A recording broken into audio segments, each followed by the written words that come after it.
تاسو سر څه وخت راپورته کیږئ؟ ولا زه خو چې سهار لمانځه ته پاسم نو بیا نه ویده کېږم، ځکه زه خو وظیفې والا یم.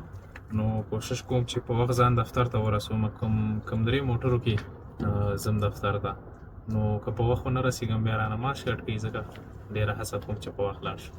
او زه چې سهار راپاڅېږم، لمونځ وکړم، لمانځه وروسته بیا ویده کېږم او 3 ساعته ښه بېغمه خوب کوم.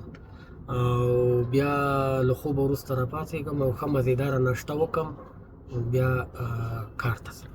ستاسو معاش څومره دی؟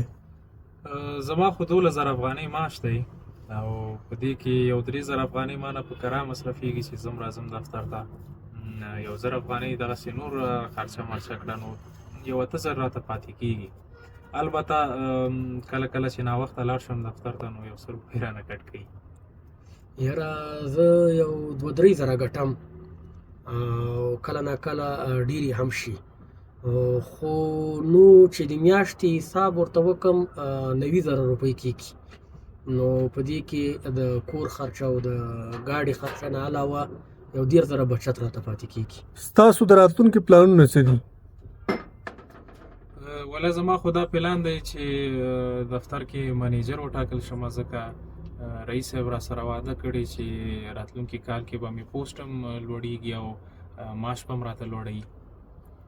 صاحبه زما پلان خو داسې دی چې په دې څلور لارې کې مې ډېر ښه موقعیت پیدا کړی دی او زړه مې ده چې یو رستورانت جوړ کړم، ځکه ډېره ښه پیسه ده پکې او ښه ګټه کوي. هلو بابا، هغه ستا د بولاني والا ملګری نه و؟